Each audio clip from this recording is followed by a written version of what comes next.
안녕하세요. 김동섭입니다. 5월 22일 아침 시장 하도록 하겠습니다.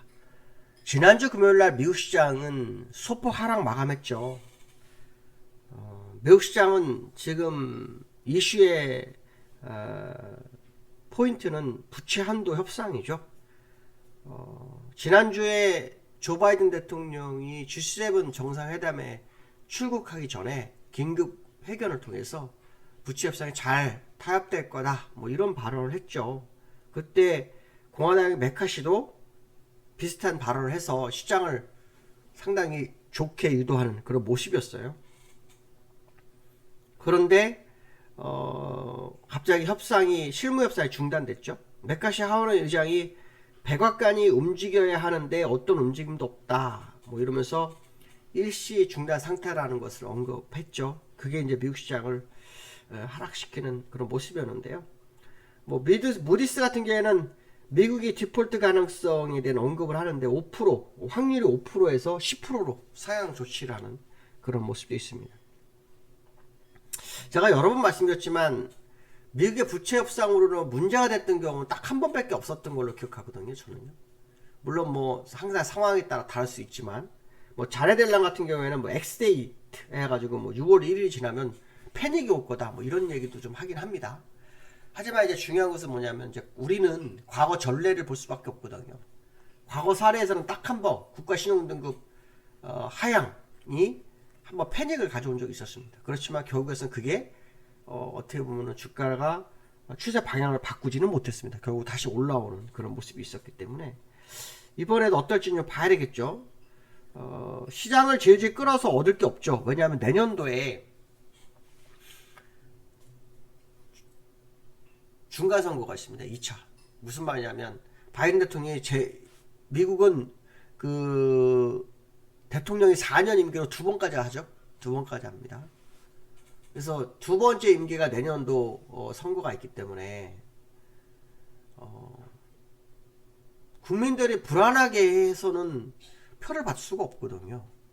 그래서 적절하게 아마 타협을 볼 거라고 저는 보거든요. 물론 뭐 이거는 시간이 지나봐야 확인이 되겠지만 내년도 선거를 앞두고 있는 공화당이나 민주당 입장에서 시장을 질질 끌어가지고 협상을 질질 끌어서 얻을 표는 없다라고 본다면 뭔가가 결과가 좀 있지 않을까라는 생각을 한번 해보고 있거든요. 그래서 그 부분을 한번 이번 주가 되게 중요하죠. 엑스데이트가 6월 1일이라면 이제 이번 주 그다음 다음 주 이틀 정도 있나요? 다음 주가 이번 주하고 다음 주 이렇게 있습니다. 그래서 다음 주 같은 경우는 3일이 있네요. 29, 30, 31. 그러니까 이번 주에 끝을 내는 게 가장 좋겠죠. 이번 주에 끝을 내는 게 가장 좋겠죠. 이제 그게 어떤 식으로 마무리되는지 확인해야 될 것 같고요. 그런 와중에서 이제 제롬 파월이 벤 버냉키하고 대담을 갖습니다. 벤 버냉키 아실 거예요. 헬리콥터 벤이라 그래서 과거에 서프랑 모기 때 연준 의장이었죠.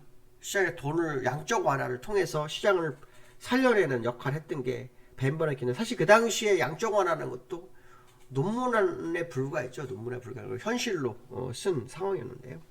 그와하고 대답을 하면서 제롬 파월이 이런 얘기를 했습니다. 우리의 정책 금리가 우리의 목표를 달성하기 위해 하려 했던 만큼의 인상을 더 이상 할 필요가 없을 수도 있다. 뭐 이런 식으로 해서 6월 달에 금리 동결 가능성에 대한 언급을 좀 하는 그런 모습도 있네요. 어쨌든 이 제롬 파월의 발언은 시장을 약간 뭐 더 끌어올릴 수 있는 재료가 됐죠. 왜냐면 동결이 되거나 뭐 더 올릴 이유가 없으면은 뭐 인하도 생각해볼 수밖에 없잖아요. 이런 해석도 할 수 있는 거잖아요. 그래서 부채 협상과 그 다음에 제롬 파월의 언급이 서로 이렇게 시장을 맞닥뜨린 상황이 됐고 부채 협상이 좀 더 주가를 밀어내는 그런 상황이었다. 이렇게 보시면 될 것 같고요. 이번 주에는 연준의 의사록 공개가 있죠. 의사록 공개가 있습니다. 지난번 FOMC 의사록 공개에서 연준이 의원들이 어떤 생각을 가지고 있는지 의사록 공개를 통해서 방향성을 볼 수 있기 때문에 의사록 공개를 한번 지켜볼 필요성이 있고요. 그 다음에 이제 개인 소비 지출이 이번 주에 지표가 나옵니다. 4.6% 정도 예상하는데 전월과 동일 정도로 예상하고 있는데 어떤 결론이 나올지는 한번 두고 보실 필요성이 있을 것 같다. 이렇게 말씀드리고 싶고요. 지난주 미국 시장은 나스닥 0.2%, 다우는 0.3% 정도 하락했네요. 차트를 보시면은 다우 같은 경우에는 장초반 0.48% 상승을 했었고요. 그다 0.6% 하락을 했다가 하락을 줄이고 끝나면서 마감했어요. 20에서 위로 올라오려고 노력하는 모습이 있었던 금요일이었고요. 나스닥은 장중에 0.3% 상승을 했다가요. 0.5% 하락했다가 다시 0.2% 하락으로 마감했습니다. 그러니까 낙폭을 다우나 나스닥의 공통점은 하락폭을 줄이고 끝났다. 요게 포인트죠. 하락폭을 줄이고 끝났다. 이번 주에 이제 바이든이 귀국을 하니까요. 귀국을 했을 거예요 아마. 그래서 바이든하고 또 공화당과 어떤 대화가 나아가는지 한번 지켜봐야 되겠죠. 그 결과에 따라서 뭐 시장이 약간 소강 상태나 좀 더 올라가느냐 뭐 이런 결정을 내릴 것 같은데요.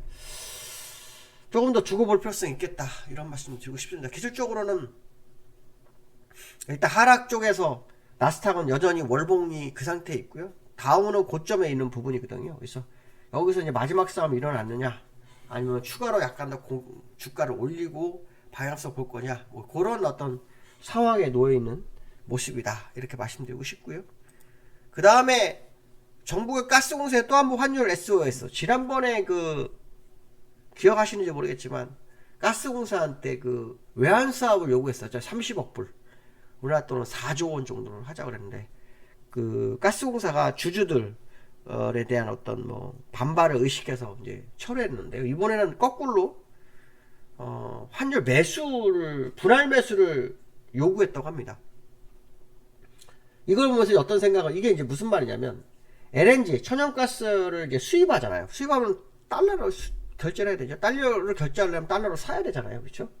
근데 이 달러 사는 게 목요일날 집중이 돼 있답니다. 그러니까 목요일날 사게 되면 달러가 어떻게 위로 올라가죠? 약세로 올라갈 수밖에 없죠. 이 환율이 더 빠르게 올라갈 수 있으니까 이거를 주에 몇 번을 분할 매수해라 이렇게 요구를 좀 했다고 하더라고요. 이걸 보면서 어떤 생각을 하냐면 정부가 환율 방어를 정말 열심히 하고 있구나. 그렇죠? 지금 환율이 더 못 올라가는 건 정부가 막고 있구나. 이런 거를 여러 군데서 확인할 수 있어요. 지난번에 뭐 그 영국민연구하고도 350억 불 정도, 그렇죠? 350억 불 정도에 대한 외환 사업을 했던 그 상황이었고, 근데 그것도 실패를 했었죠.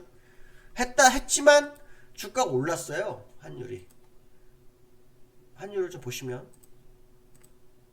지난번에 외환 사업 하는데 여기였거든요. 여기서 했지만 내려갔다 바로 올랐거든요. 그래서 이번에 또 내려가는데 매수를 좀 줄여라. 결국은 뭐냐면 분할 매수를 하고 외환 당국을 매도해서 누르는 뭐 이런 과정인 거죠. 그런 상황이라고 보셔야 되겠습니다. 그만큼 환율이 지금 지난주에 좀 빠지긴 했어도 굉장히 강하다는 것을 의미하는 그런 시장의 모습이 있다. 뭐 이런 해석을 해야 되겠죠. 그래서 환율의 모습 또 봐야 됩니다. 이번 주에도. 저는 사실 여기서 끝나지 않을 거라고 봐요. 정고점 돌파라고 보는데 어떤 모습일지 한번 지켜보실 필요성이 있을 것 같다. 뭐 이런 말씀 해드리고 싶고요. 코스피가 박스권 3,000 뭐 이런 상황인데요. 코스피가 요즘 좀 세죠.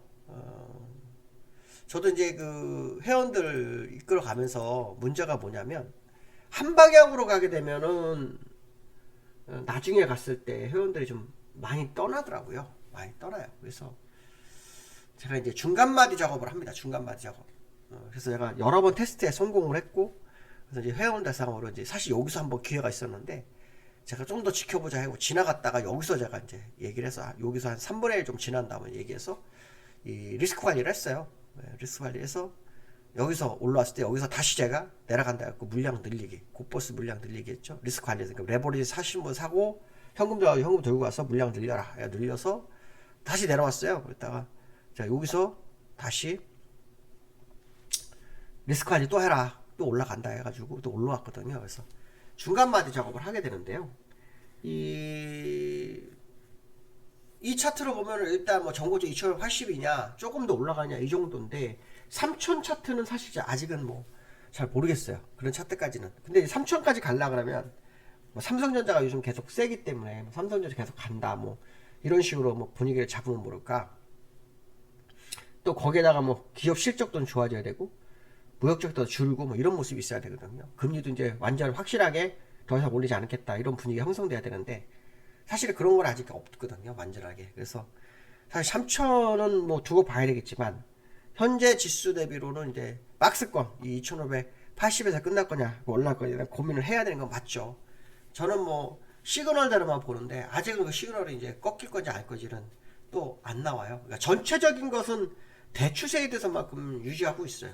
다만 이제 뭐냐면 중간 마디점, 이 마디점에서 어디 마디점을 저점과 고점을 잡아내는 작업을 하고 있는데 어쨌든 현재 상태는 저점을 지나서 다시 고점을 향해서 가는 과정이거든요. 그래서 어디까지 갈지를 한번 더 지켜볼 필요성이 있겠다. 뭐 이런 말씀 해드려야 될 것 같고요. 3천이라는 용어가 맞을지 안 맞을지는 조금 더 시간을 두고 시장 환경을 더 봐야 되지 않겠나. 한번 이렇게 보고 있습니다. 자, 오늘 여기까지 하겠습니다. 감사합니다.